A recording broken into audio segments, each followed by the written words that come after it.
us, we understand that rail reform is still on course in terms of really what we want to achieve.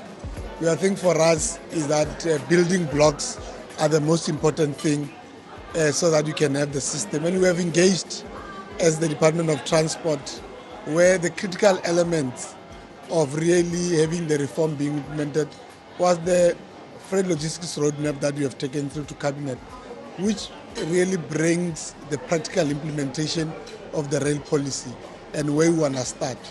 Key to that is that we have really ensured that Transnet Infrastructure Manager, which is kind of established in the interim, is able to then engage with us on the network statement. We have engaged internally, but we have made it a public document where they've put it, Transnet have put it on their website, but at the Department of Transport we have run a gazette to publish it so that the public in general can access it. And what we'll be doing beyond this, you'll remember that there is a structure that we have created which is called Interim Rail Economic Regulatory Capacity in the absence of the true sense economic regulator in the transport sector. So they'll be running the consultative workshops in all three provinces. We'll have one in Cape Town, one in Durban, and one in Johannesburg for the month of May. We will allow respective operators, role players in the rail industry to come in and make presentation to the network statement, whether is it responsive to their needs, whether some of the conditions that have been attached there, are they realistic for them to have a meaningful private sector participation in that regard. So we believe it's a step in the right direction. And once we then get the representation as members of IREC, which is independent members, together with those from government, will then make recommendation and make sure that a month after the closure of those, Transnet is able to publish a final network statement which will really identify the network, the tariff fee methodology in terms of what we'll charge, but that wouldn't be determined by Transnet, but will be determined by the outcome, including a clear access arrangement so that if there is those that are not given access, we can know how we then adjudicate in that particular. So we are hard at work. And lastly, as part of the reforms, you'll remember that Cabinet has adopted the private sector participation framework for rail. Yes. We are working hard as the Department of Transport, setting up a PSP unit to be able to make sure that whatever that goes out there in the market, it is responsive, it talks of good terms as opposed to the 2-year term that we've seen, for example, previously on the transit process. So clearly articulated, and we are building that capacity. We're working very closely with National Treasury. We are a sector that they are very interested in. We are working in finalizing our memorandum of understanding with them. And on board, we are bringing even DPSA to work with us. How we want to run it is that we have now actually engaged and written to Transnet to come and say, what are those PSP projects that they've been approached? We are working closely with BUSA, which is Business Unit South Africa, where we bring them on board because they represent a number of these guys who really wants to play in this space to come and make their presentation and the interest, so that when we take out this, we can know that these are meaningful projects that we'll be able to work on. And I mean, we have learned these lessons from the electricity sector in terms of the IREP process, so that you can have different bid windows, because the issue is to how do we then add capacity to our rail network and make sure that it works. And I think in our engagement, even with the guys in the private sector, they are willing to invest beyond the trains. Remember, our intention was that we'll invest in the trains, and then they'll invest in trains, we'll invest in infrastructure. But they're saying, well, we have an interest of running the trains and the infrastructure. Government, come to the party, let's discuss better methods of how do they put their money that they can recoup over the years in terms of the access charges, and we can work that in. So my only concern is that the process is already delayed, and in the call for comments and things like that being delayed, and then adding kind of a philosophy around executing the access around how the IPPs were done with bid windows and all the rest of it. I see that process taking like a very long time. That's the first thing. The second thing is that it was understood that whilst this process was going on, that operators who were ready could access the network, and they can't. Okay, the issue of delay, why we are having the engagement later in the month of May, we actually did receive written requests from the industry themselves, saying the document is very voluminous, it covers a lot of aspects, and we had the area written to us, various rail companies including Tractions and some of the role players saying, can you give us an extension in terms of the number of time that we'll be able to produce and submit our comment and have engagement. And as a current government, we're really able to look at that because we don't want to just really have a compliance mechanism of a tick box exercise, which end of the day might not be able to really produce the results that we want to produce. So it's really at the gist of that. But it becomes very difficult because of the initial process that Transnet has run, which really didn't deliver any result. Hence, we want this one to be systematic, run through the PSP unit, where we'll identify issues and clear the terms of or the rules of the game. So that what happens is that there's a clear way of how this thing must be done.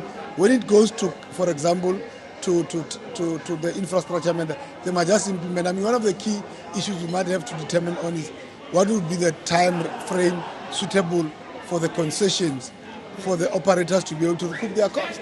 And I think those are the discussions really that we are finalizing. And we believe by the end of this year, we will see. Because you remember, for rail operators to be able to go out there and invest in terms of rolling stock, they want certainty that they have the rights to operate for a very long time. They can go put their orders, that they're able to recoup their investment.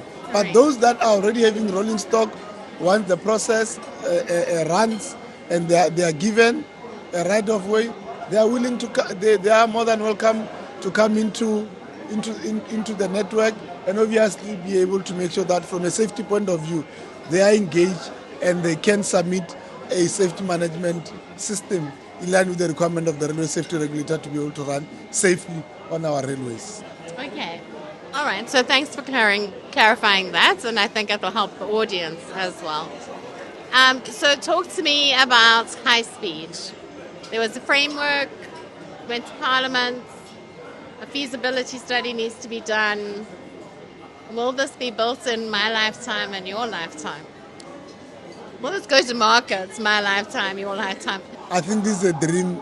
I'm willing that we must make it a reality in terms of making sure that one high-speed rail is built in the country. Because the lines themselves that has been identified really form a network for high-speed rail. And if you look at them, they connect the country.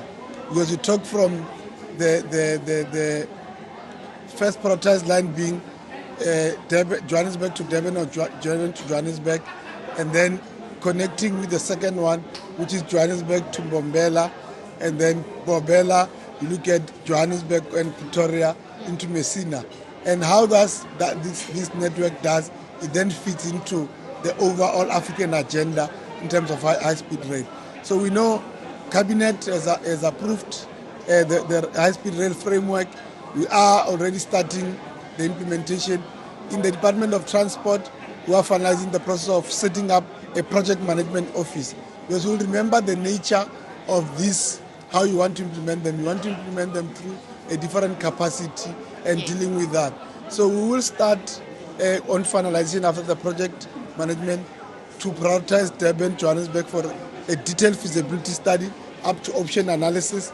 And then what we are doing, we are engaging with the DTIC, the presidency, and see how do we then take the second prioritized project and the third one to put them into the investment book that we normally run through the investor conference. There is number of countries, number of companies that are really identified, which we know they are leaders in high-speed rail, whether you talk our Chinese counterpart, our French counterpart in terms of Europe, and the Japanese, they all have interest, but unfortunately, as this country, we have the laws of the country that governs us, the PFMA, but we are happy that even National Treasury has come on board in terms of review of their triple P regulations, because any project of this nature, we need to take it to National Treasury and register it as a form of a PP and follow all the process of Regulation 16 in terms of approval. So the process of reviewing of the regulatory regime,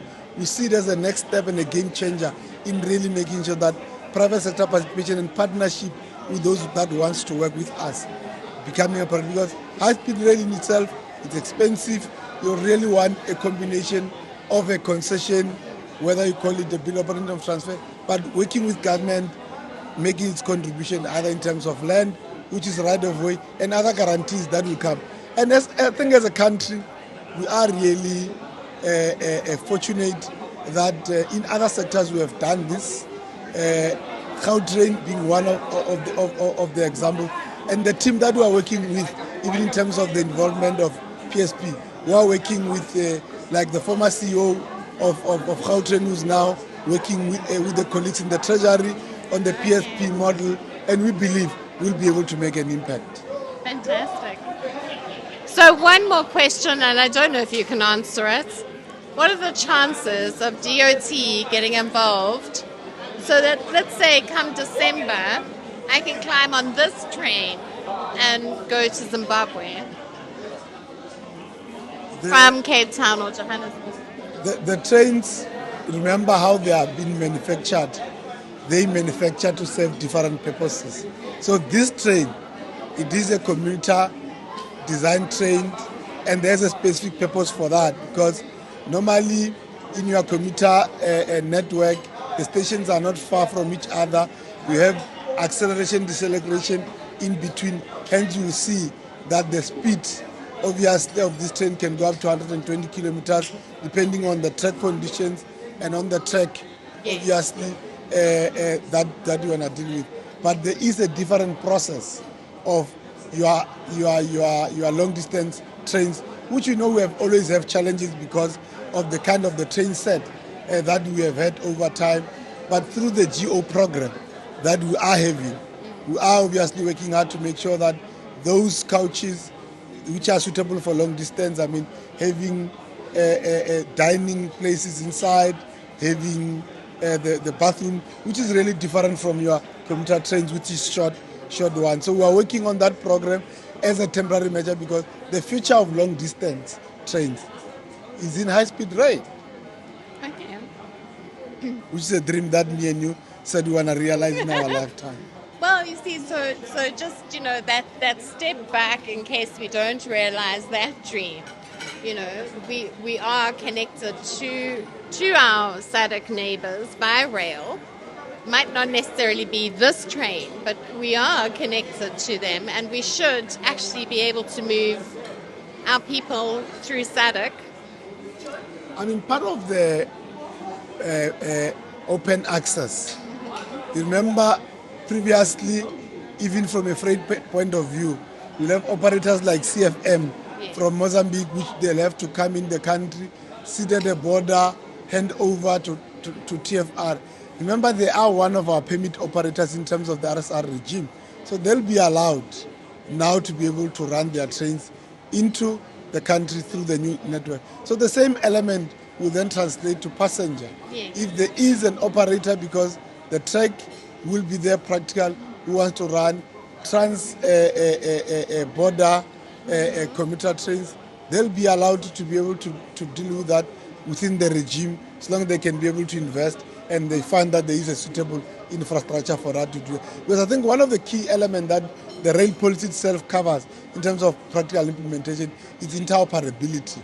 And how do we then make sure that when we then transform in this element, we don't leave the one SADC as our neighbor, secondly Africa into the, and we are playing that critical role. For example, in setting up the standard, I mean, the railway safety regulators played a very role in really establishing a regulator with clear standards for the SADC region. And we have done that working with Angola, with Botswana, with Mozambique, and it is key to the agenda. And it's really with this kind of initiative that we therefore want to support this rail renaissance that we want to introduce both in the country and within the African and the SADC network. Thank you very much.